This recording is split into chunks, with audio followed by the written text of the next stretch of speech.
For round two of the Women's National Basketball League, Narelle Fletcher and I ventured to the Logan Metro Stadium in southeast Queensland. And for the home side, Narelle, the Logan Thunder, it was going to be an emotional homecoming after their community helped save them just a couple of short weeks ago. Look, it was, and with that comes some pressure and some expectation of playing at home as well, coming up against a team with a whole new look as well with the Melbourne Boomers.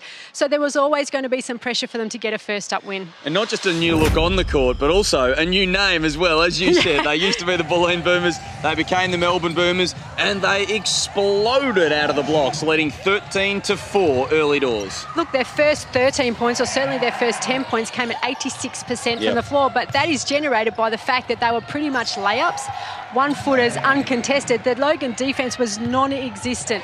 Come out of a timeout, and we saw Logan Thunder start to switch on. And they switched on and they would then control the game for a long time. What was the difference with the Thunder's intensity and the way they were able to use players like Hannah Zavik, who we see on screen, to execute? They started to get the job done defensively. They upped the intensity. They started to get in the lanes, cause some stops, cause some turnovers. But offensively, they were going to their strengths. They were going to their recruits in Hannah Zavik. They were going to Tegan Hunningham. They're running the floor exceptionally well, and they're really testing the Melbourne Boomers for their endurance as well as their speed. And Emma Langford got involved. We see her there, and also with a free throw as well. She got involved. They did have that spread of score as the Logan Thunder, whereas for the the Melbourne Boomers, it looked like Tess Madgen was the only one who had any chance of scoring. And in some ways it worked for them and it worked against them. Certainly for Tess, there was a lot of pressure on her shoulders to make things happen out there, and she was doing a really good job of that. But at the same time, some of her shots were a little bit desperate and weren't always good selections.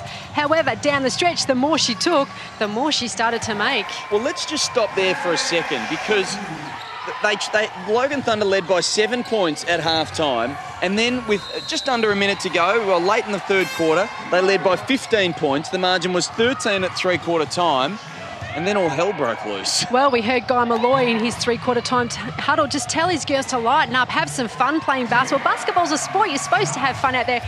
It's exactly what they did. And so whilst it worked really well for them to work in that regard, for the Logan Thunder, they just totally stopped. They stopped at both ends.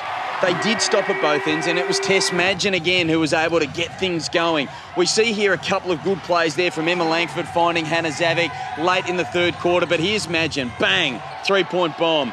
Here she goes again on the drive, able to convert. The game was right in the balance, so Sarah Graham was able to hit that three-point shot halfway through the last quarter. Nicole Romeo scooped one up and in. There was action aplenty at both ends of the court, but Tess Madgen was able to ice the game. Well, look, she was, and it was fitting that she could, because we'd seen clutch free throws being missed by both Sarah Graham and Nicole Romeo. But Tess Madgen went to the line to put her team up by 5 with one set of free throws, then gets fouled again when it's back to 3. She puts them up by 5 again, and that's fitting. She was absolutely stellar, Tess Madgen. She entered the game with 34 points. Number 9 on screen was brilliant all afternoon for the Melbourne Boomers, who continue their undefeated start to the season. 2 wins from 2 games, and today it was the Logan Thunder who were their victims. A crucial win on the road for the Boomers by 5 points over Logan.